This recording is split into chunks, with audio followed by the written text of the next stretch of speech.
Good morning students, welcome to my video. I am Ms. Rukmanisha and I am continuing with your chapter 5 where we have completed till estivation. Okay, so we were learning about, excuse me first.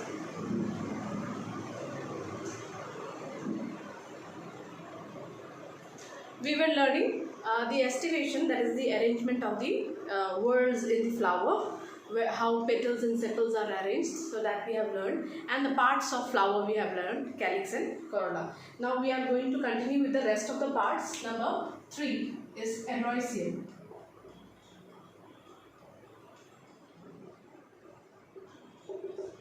Androeciums are the stamens, the male reproductive part, which has stamens are composed of two parts, filaments and anther. Okay, so here is the filament and anther. So this is how, if I draw a flower here, so anther will be like this here. Okay, so this is anther.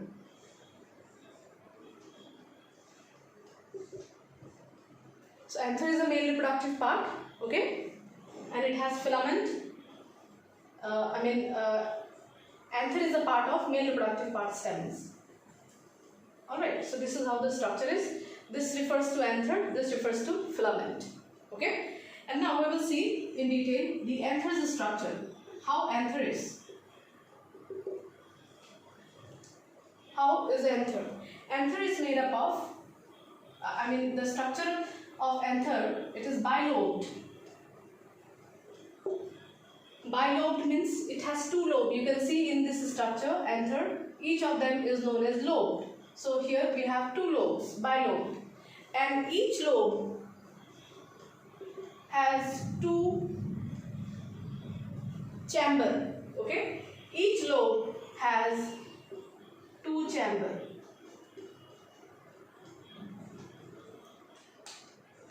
So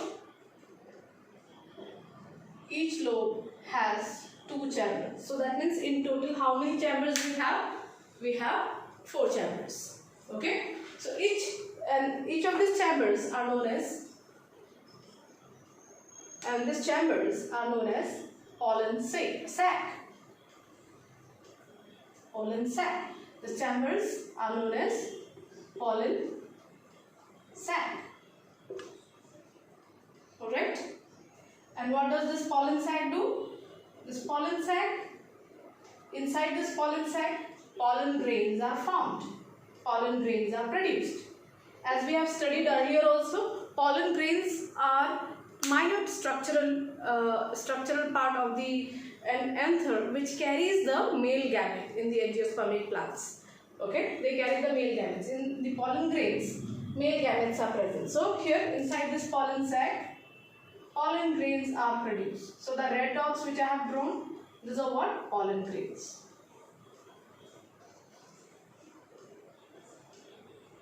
Okay, and what are these parts? This is filament and this is anther. Alright? Yeah. Now some of the pollen, some of the stamens, so this is stamen, which is an Androecium, male reproductive part, stamen. Some of the stamen, they cannot produce pollen grain inside their anther. So they are known as sterile. Sterile means the reproductive organ which are unable to produce gametes. Like we human being also, we as a female, we have reproductive organ, but there can be a condition where my reproductive organ will not be able to produce gametes. So in that case, I am a sterile. Okay, in any male, they have testes as a reproductive organ, but if their testis fails to produce the male gamete, then it is sterile. So here is a stamen. If the anther fails to produce pollen grain, they are known as sterile. So sterile stamen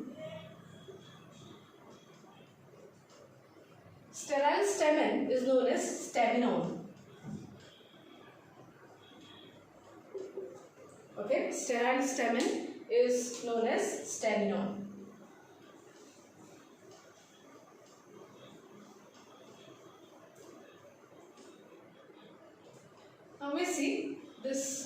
Androecium, it has types.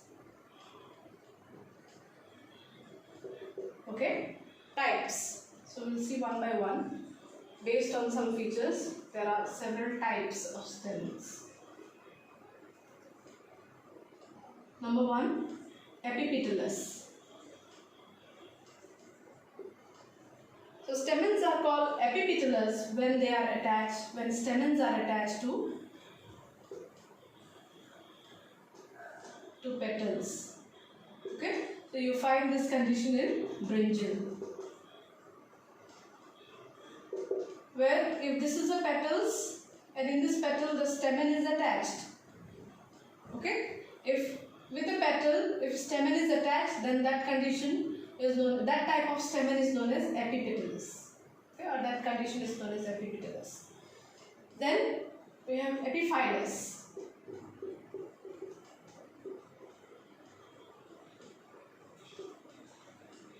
So epiphyllous is a condition where stamens are attached to perianth. Now what is perianth? Recall it from the previous class.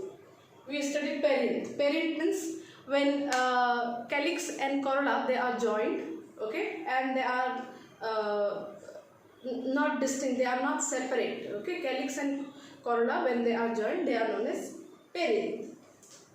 So in the joined calyx corolla, suppose this is calyx and here is corolla, both are joined, okay, and along with it the anther is present. Anther is also joined along with them. So perianth means joined calyx and corolla. So when it is joined with the anther, with the stamen, it is known as epiphyllous. Example, lily. Then we have polyandrous.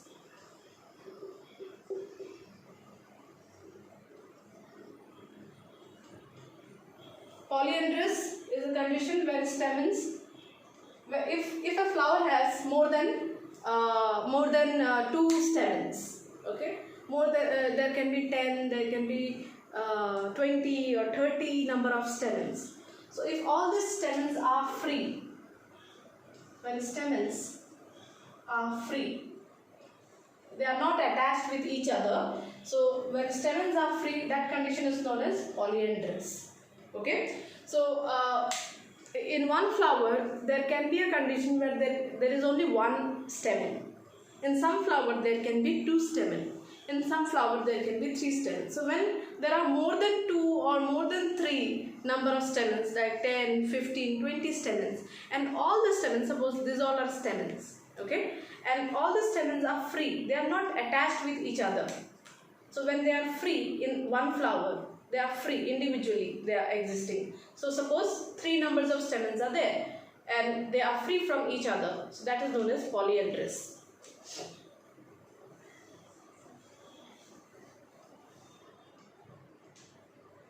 Then we have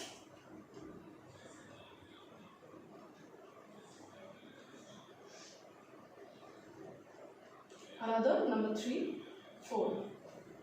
So condition which we call monoadelphous.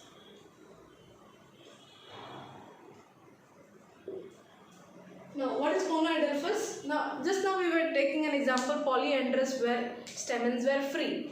Now there can be a condition where stamens are joined also. All the stamens are in one bundle. Okay, when they are in one bundle, it is known as monoadelphous. When they are fused together to form one bundle, it is monoadelphous. Okay, when all the stamens, it can be 4, 5, 10 stamens. Okay, it depends upon the flower.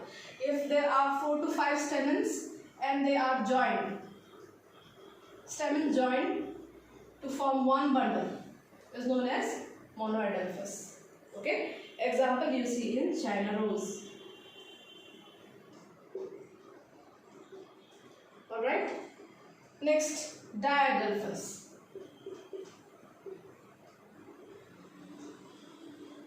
So diadelphous is a condition where stamens, they join to form 2 bundles.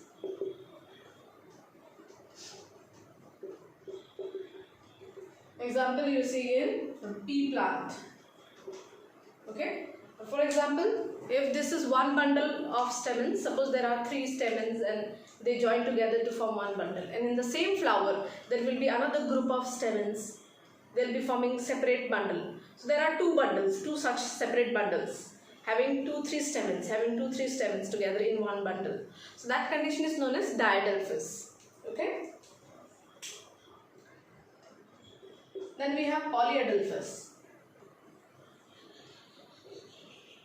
Polyadelphous, where stamens are joined to form more than 2 bundles. So there can be more than 2 bundles, like this 2 bundles, there can be 3, 4, 5, 6, 7. In some flowers they contain many bundles. Okay, so they are known as polyadelphous. Example, citrus. These plants are very common in your garden. China rose, pea plant, and citrus means lemon or oranges, very common there. So when it is the flowering season, you observe their flower and understand their feature. And if you observe and touch and feel and see with your own eyes, then you will understand it better. Okay, so you can do that, alright, from your garden. Now,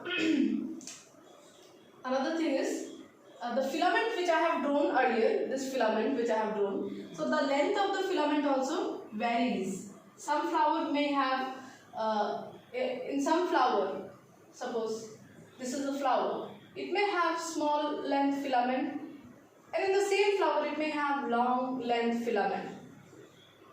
So length may vary, but in some flower it will all have equal length of filament.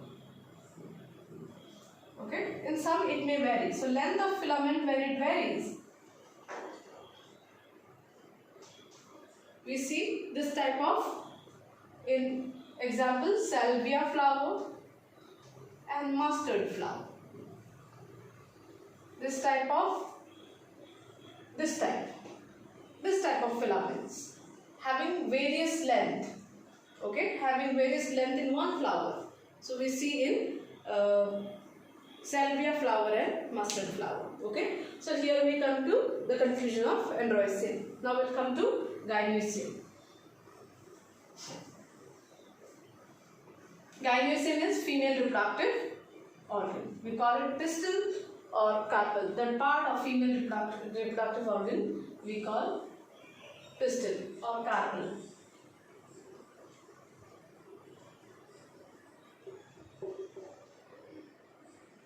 The 4th part of the flower.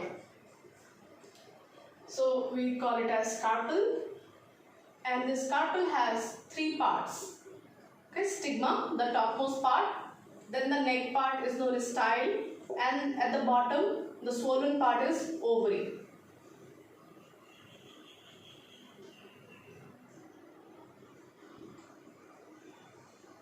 So this is stigma, this part, the platform, the top tip portion, and this neck portion is the style, and the swollen portion is the swollen portion at the bottom is ovary. Okay, so ovary is, how is ovary? Ovary is enlarged swollen basal part at the bottom part. Okay, that is the ovary, and it is connected to a elongated neck-like structure known as style. Then style ends up into a surface. Style that is stigma is the tip of the style. Okay, stigma is tip of the style, which is the receptive surface. Receptive surface means, see, stigma is a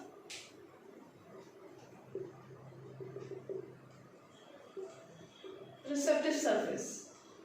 For what? They receive the pollen grain. Okay, and we know that pollen grain contains what? Male gamete. Okay, so this pollen grain contains male gamete, and this stigma, they receive the pollen grain here. So that's why it is a receptive surface. And what is stigma? It is the tip of the style. It is a receptive surface which is a tip of the style, and style extends towards the swollen enlarged basal part to the ovary. Okay, ovary connected to the elongated part, style, and tip of the style is stigma, which is a receptive surface. Alright, next,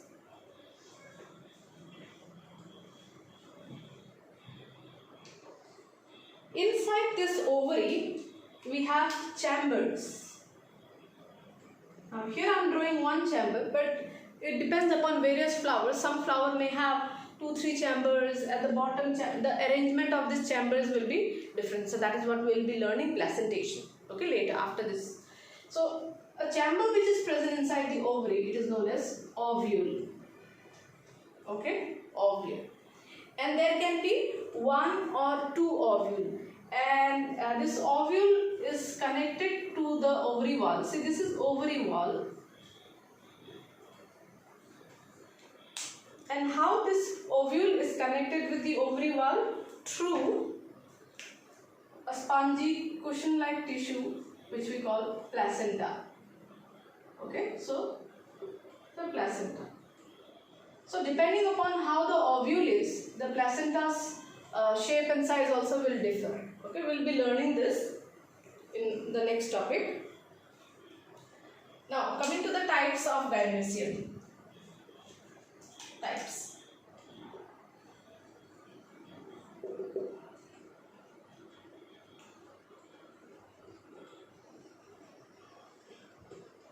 Apocarpus.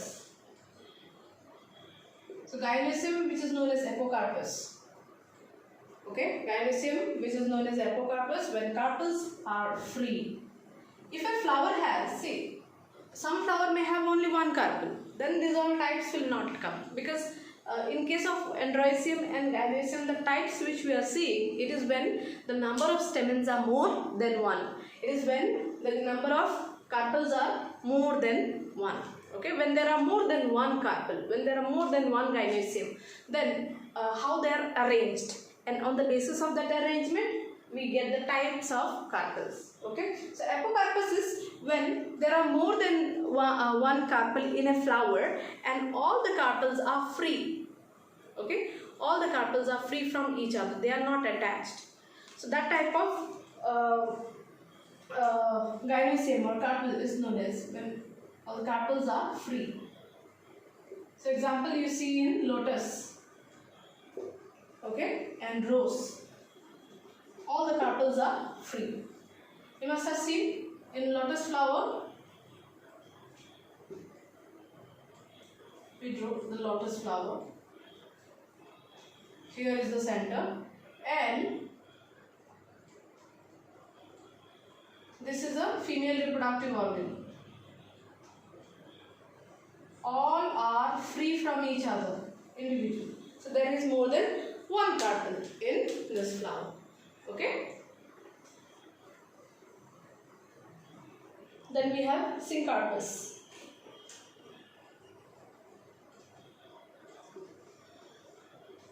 Syncarpus, where carpels are fused.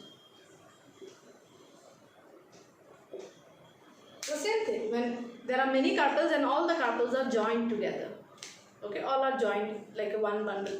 Okay, so they are known as syncarpus. Example, you find this in mustard and tomato. So again, these are very common. Rose is a very common, and mustard might not be common, but tomato is common in your garden. So you can see the flower where the carpels are fused together. Okay.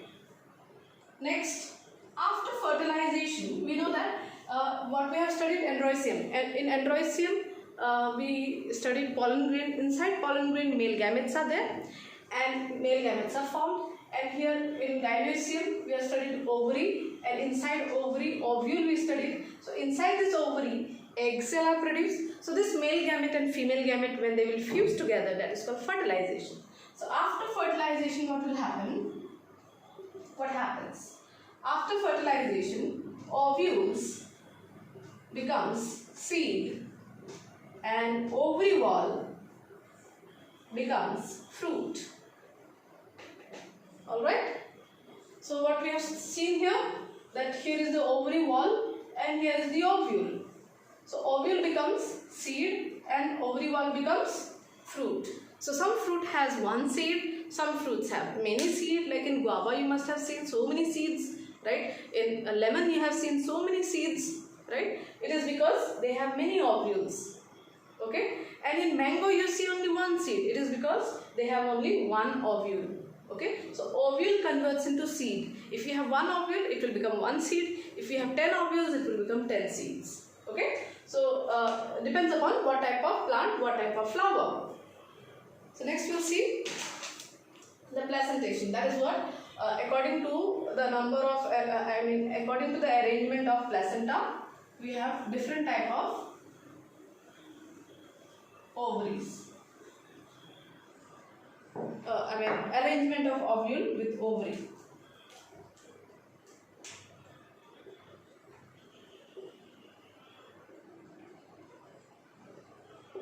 Placentation means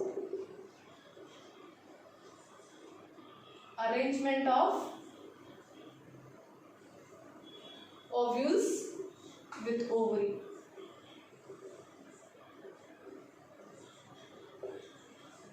So where the ovules are located, okay, if there is one ovule inside the ovary, how it is located, where it is located, in what pattern it is located, on the basis of that pattern and arrangement, we call as that kind of arrangement is known as placentation, and this placentation can be of various types. Okay, so we'll see that. For this you have to refer the diagram from your textbook 5.16. Okay, page number 75, 5.16 you need to refer. Number 1, placentation is marginal.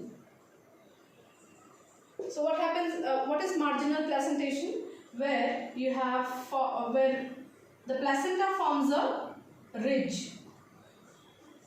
Okay, and along which the ovules develop. Okay, now see,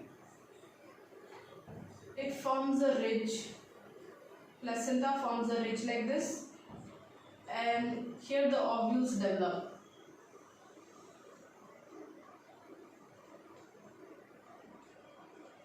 Okay, and then there is a fruit, that is the ovary wall, fruit covering outside.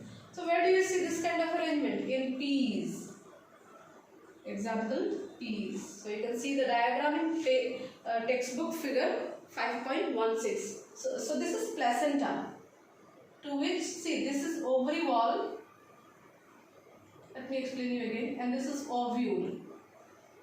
Right. So how ovules are connected with the ovary wall? See, ovules are connected with through this thing. They are connected with the ovary wall. So that's why the tissue by which the ovule is connected to the ovary wall, that tissue is known as placenta, or that part of the embryo or the ovary is known as placenta. Okay, so ovule is connected with the ovary wall by the help of this placenta, and here the placental arrangement is like this. Here is this placenta, like a ridge. So that type of placentation is known as marginal. Alright. Next, number 2 is axile. In axile, it is multilocular ovary where the placenta is axile. Multilocular ovary means, see, what does locule means? So that you have to understand what does locule means. I'll explain you. Here is the ovary, and this placenta in the form of axile, they form a chamber in the ovary. So the green marking which I am doing, that is placenta. Okay, the green marking which I am doing, that is placenta.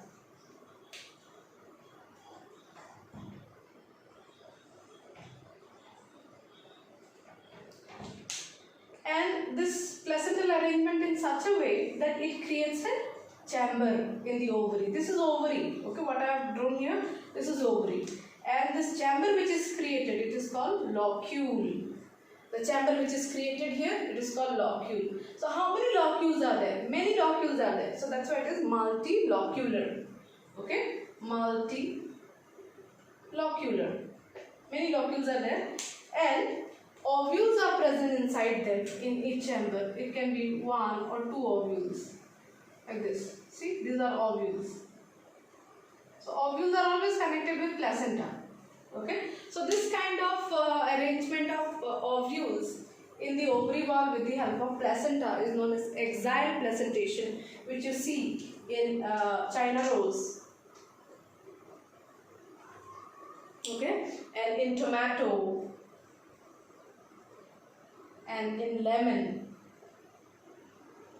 you see this kind of array. Alright, next you see parietal placentation.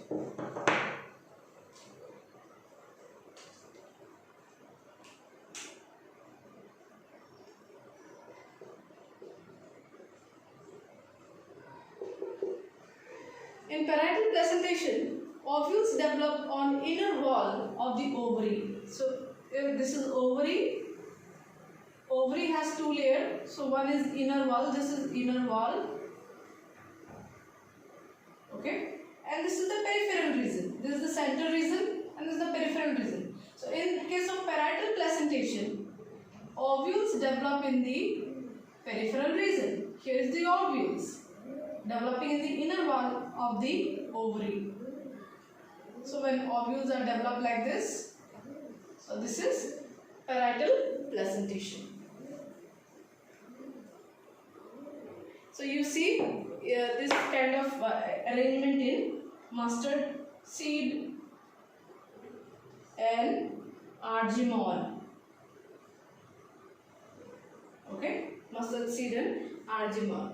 And here, how does the ovary appears? Like here we have so many chambers, 4 chambers we have. Here it appears like a one chamber, right? It has a one chamber, and within that one chamber, so many ovules are arranged in the inner wall of the ovule. Okay. Coming to the fourth one, free central. Free central is where ovules are born at the center of the axis. Okay, it is central. So this is ovary, the inner ovary wall, and here in the center, when ovules are formed like this, in the center region. So that type of placentation is known as free central placentation. Example you see in dianthus and primrose.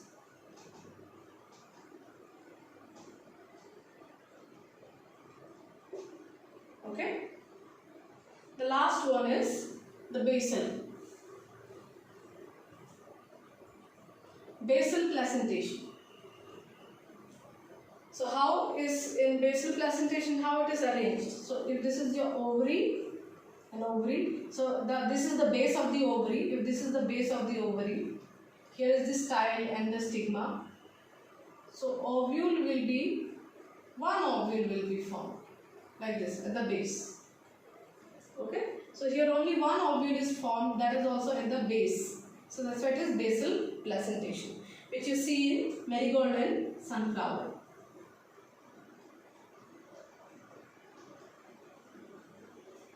Okay. Next. So we are done with the arrangement. We are done with the structure parts of the flower. With all the parts of the flower. So flower has 4 parts: calyx, corolla, and androecium, gynoecium, that we have seen. Now we will complete the other part, that is fruit. Okay, we know that fruits are formed by after fertilization. After fertilization, ovary wall converts into fruit. Right? Ovary wall converts into fruit after fertilization. After fertilization. But there are some plants where fertilization does not take place. Without fertilization, when they are formed without fertilization, that type of fruit is known as parthenocarpic fruit. Okay, such as seedless fruits. So see, after fertilization, ovules will convert into seed. So every flower bearing plants have ovule, and ovules convert into seeds. Okay, whereas without fertilization, this this ovules will not, if there is no fertilization, there will be no seed formation. So there are fruits which do not have seeds. So they are parthenocarpic fruits, such as banana. Okay, they are parthenocarpic fruit. The fruits are formed without fertilization. Now, the parts of fruits we'll see. Fruits have two parts, that is fruit wall and fruit seed. It calls seed, and the wall of the fruit is known as pericarp. Okay, we'll continue this.